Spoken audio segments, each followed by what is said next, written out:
दावा राष्ट्रीय जनता दल के नेताओं के द्वारा हमेशा से किया जाता है, और जब वो ऐसा दावा करते हैं गठबंधन में विरोधाभास दिखाई देता है। मुख्यमंत्री नीतीश कुमार जी सार्वजनिक तौर से हर मंच से 15 साल पहले के बिहार की याद दिलाते हैं। तो जब वो 15 साल पहले के बिहार की याद दिलाते हैं तो कटाक्ष किस पे करते हैं?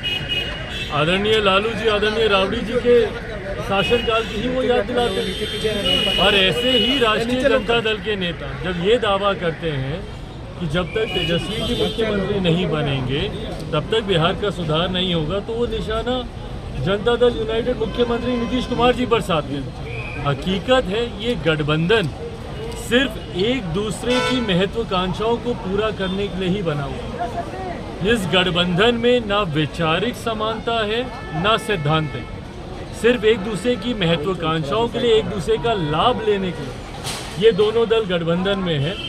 एक दूसरे का लाभ जैसे ही पूरा होगा ये गठबंधन भी टूट जाएगा। नीतीश कुमार ने 2 बातें रखी है बैठक में, एक पहला जातीय जनगणना, दूसरा मुद्दा भी उन्होंने रखा है, लेकिन उनकी बातों को सब कुछ खारिज कर दिया गया। अब खड़गे जी को आगे किया जा रहा है प्रधानमंत्री का उम्मीदवार को लेकर। इस बात से नीतीश कुमार नाराज है।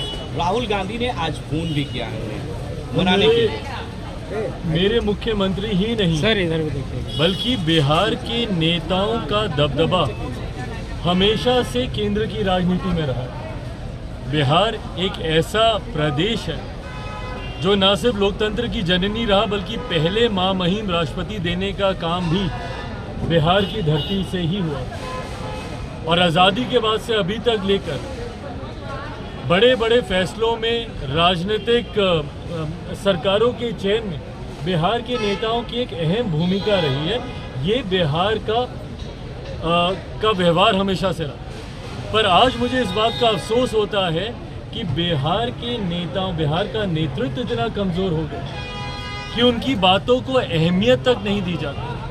विपक्ष के गठबंधन में जहां एक दौर था कि नीति, नेता, नीयत सब तय करते थे बिहार के नेता, ऐसे में आज की तारीख में बिहार का नेतृत्व इतने कमज़ोर व्यक्ति कर रहे हैं कि जिनकी बातों को उनके गठबंधन में अब सुना तक नहीं जाता। मेरे मुख्यमंत्री जाते हैं, इस बात को मैं झुटलाऊंगा नहीं, इस बात को स्वीकार करना होगा कि भाई विपक्षी एकता की मुहिम उन्हीं ने शुरू की थी। भले अपनी महत्वाकांक्षा के लिए की थी, दरवाजे दरवाजे गए थे, प्रदेश प्रदेश गए थे, भले उसके पीछे सोच ये थी कि वो प्रधानमंत्री बने। पर आज जब ये तमाम विपक्षी दल के नेता एक साथ हुए हैं तो मेरे मुख्यमंत्री की बातों तक को सुनना वो ज़रूरी नहीं समझते। उनके सामने दूसरे नेता का नाम सामने आता है, इनके तमाम सुझावों को अस्वीकार किया जाता है। इसी का परिणाम है 2-2 बैठकों से मेरे मुख्यमंत्री नाराज़ होकर वापस आए। पर कहीं ना कहीं इनकी इस रवैये को भी समझना होगा कि इनका रवैया किस तरीके से, इनका व्यवहार, इनका आचरण, अभी कल ही का ही उदाहरण ले लीजिए, एक महिला एंकर के साथ किस तरीके से, भैया ठीक है आपने उनके भले तारीफ करने की भावना से ही आपने किया होगा, पर एक मुख्यमंत्री का एक प्रोटोकॉल होता है and more than a protocol.